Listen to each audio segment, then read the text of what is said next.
The text, as presented by the co-chairs, was the one that was used throughout, with, as you would suspect, some additions and deletions, or hope for deletions. So all the other texts were deleted by the secretary, which was an exciting event. Then we did articles 91 through 104 during that time. A lot of gratitude to the chairs for what they had done to pull what had happened in March together. So that was over and over said. I think sincerely, just not a courtesy. Our first topic was land degradation and desertification, which is a tough word for a lot of people. And there was very little disagreement, except it was one about what's land and soil. Should we just say land because everything land involved? All the missions, Iceland was the one that clarified soil and land. That land just, it's there, but you may not have soil that you can use and how that's related to food security. So that was kind of an interesting source for that information. The chemicals and waste section included a rather, I thought, bland and short section on mining. I was really surprised. I thought it would have a lot more meat, but that's probably because I hang with a lot of people that are interested and concerned about mining. Of course, the chemicals lifestyle approach was throughout. There was controversy about the unresolved regarding using material from CSD 19, since we did not come out with an agreed document. That was not totally taken care of. Mexico did not like this section at all. Very vehement about that, and asked that, or demanded, I guess, maybe asked, that the chair work with them to rewrite it. They thought the organization was poor, and they thought that it was not substantive enough, so that will happen most likely. The mountain section, interesting part of that for some of us that are interested about the polluter pays, when the section came up about compensation to indigenous persons and other local persons for damages done, there was no controversy at all. Nobody deleted that, challenged it, which was contrary to a lot of things we experienced in different areas. Sustainable consumption and production had a lengthy discussion, especially the section where there was an allusion to that perhaps developing countries could learn from developed countries. And there was no agreement about that at all. As you can expect what the sources on that was. It was not vehement, but it was clear. And then the sustainable consumption in particular, it came up again in the discussions on education, and really a cry for the need for education along the principles of sustainable consumption and production, and that there is not, there are curricula that are being developed, but a real consensus around that we need to have more done in that area. I was very surprised, the section on women's equality and women's empowerment was peaceful. I did not expect that. And the praise was given to Norway, because apparently Norway took the text from the negotiations in March and worked and reworked them, and so it was a remarkably peaceful experience. Like I said, I was amazed. Two areas, as you would suspect, the thing when it came to like women's rights to land, inheritance, and those kinds of things, some member states talked about cultural norms and laws that would have to be negotiated, and we already know that, I think, but there was kind of like, we've got to pay attention to that and don't expect that that's going to be a difficult area.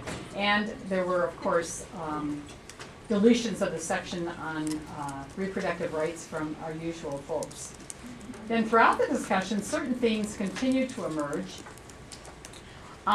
It was interesting that there was a section on, I think it was around the education, about persons who are vulnerable, and they mentioned persons who are disabled, and amazingly, G77 said we don't want to use that language, we want to use, we'd rather say persons in a vulnerable state. And there was no objection to that, but I suspect there will be. The rights of persons to education, to development, to political participation, to land were raised, were brought up, and there were no objections to the use of the word rights too, which was, as we know, that's been a contentious thing in some other areas. The developing nations expressed over and over that they did not want standards set regarding production and management of resources. And I was a little surprised at that because some people really push that a lot. And then one of the other NGOs explained that the concern was that as there, if resources, et cetera, are regulated, standards set, that the commoditization might become the way that things are, or continue to be the way things are done. I'm not sure that I really got the nuances of that, but that came up several times. Developed countries, not a surprise, avoided any language that called for action and for monetary commitments. There's always this kind of, that list of verbs that Felix Dodds gives us on a regular basis. They were quite evident. Initiatives of any kind were relegated to the, or were put to the section today that they're starting with on means of implementation. There were several, I would say throughout, the need for science-based understanding and making some of the decisions that need to be made. Then also decent work versus attractive employment. This was under education. And one of the delegates said, we're employed, but is it attractive? And there was an agreement about that it was not attractive. So I'm sure they're dedicated, but they didn't think they had attractive employment. They said, let's go back to the decent work, which is the language that we mostly use. And then finally, by the way, this is morning and afternoon. Don't think this happened just in one morning. One representative towards the end of the day, rather exasperated, in an exasperated tone, asked, can we ever use the word commit here? No response. And he said if we would, it might be a real game changer. That was the end of that session. So there you go. Thank you very much for that. Yes. Pat, which was the delegate that said that? It's important to know the delegate. India. India, thanks. Very good. Is there anyone who was at the evening session for Group 1 last night that could give a brief report on the proceedings on anything? I can make one or two brief comments. Great, okay. Let's give it.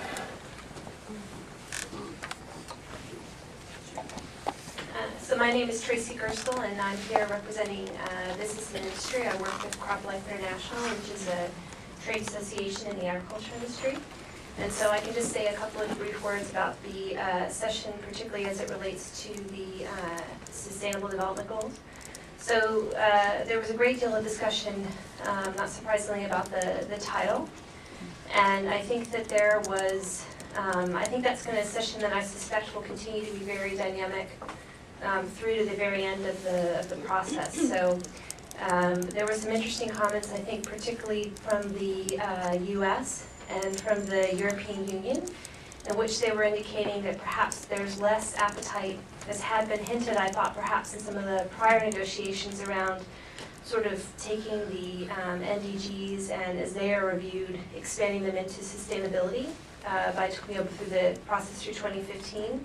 And instead, last night they started to talk about the post-2015 context. And I think that the idea there was really reflecting on, some of the conferences around development that have been happening in Busan, South Korea, and other places, and thinking about it much more broadly, that perhaps, as they were saying last night, post-2015, the framework for development might be rethunk and not be framed necessarily in MDGs, but that there might be a new framework coming out of that process. So I thought that was interesting because that wasn't something that had been indicated, in some of the prior discussions. So Thank you for that.